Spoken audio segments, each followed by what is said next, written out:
కుకట్పల్లి నియోజకవర్గంలో బీజేపీ జనసేన ఉమ్మడి అభ్యర్థి ప్రేమ్ కుమార్ ఎన్నికల ప్రచారం నిర్వహించారు. ఈ నేపథ్యంలో కుకట్పల్లి డివిజన్లో పలు ప్రాంతాల్లో ప్రచారం నిర్వహించారు. ఎన్నికల్లో గ్లాస్ గుర్తుకు ఓటు వేసి జనసేనను గెలిపించాలని విజ్ఞప్తి చేశారు.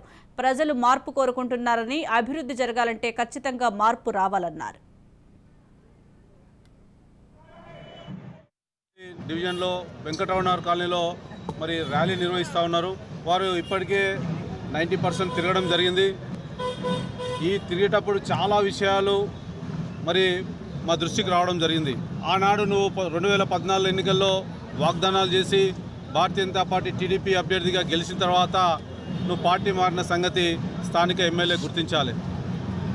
ఆ తర్వాత 2018లో అనేక మేనిఫెస్టోలో వాగ్దానాలు చేశావు. ఇక్కడ ఒక స్టేడియం లేదు, యువకులకు ఆడుకోవడానికి 100 పడకల గదులు లేవు, మరి ఇక్కడున్న డిగ్రీ కాలేజు సరైన వసతులు లేవు. ఆనాడు స్వచ్ఛ భారత్ అధ్యయనంలో భారతీయ జనతా పార్టీ తీసుకొని సుమారు 25 లక్షలు పెట్టుబడి పెట్టి ఆ యొక్క కాలేజ్ను మేము మరి సుందరీకరించడం జరిగింది.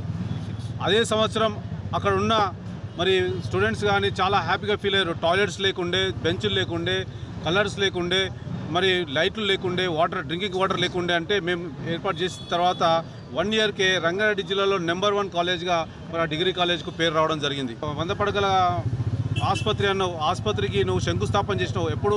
ఎన్నికల ముందు చేసినావు. నువ్వు 10 సంవత్సరాలు లేని ఎన్నికల ముందు ఎందుకు చేసినావు? అంటే ప్రజలను మభ్యపెడతా ఉన్నావు. నేను 90% అభివృద్ధి చేసినా అని చెప్పుకుంటా ఉన్నావు. ఇది చాలా తప్పు.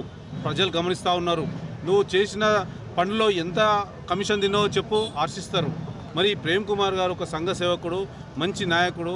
మరి ఆయన కేవలం ప్రజలకు సేవ చేయాలని ఈరోజు మరి జనసేన భారతీయ జనతా పార్టీ అభ్యర్థిగా మరి గాజు గ్లాసు గుర్తుకు ఓటేసి 31 తారీఖు జరగబోయే ఎన్నికల్లో గెలిపించాలని చెప్పి మరి కుకట్పల్లి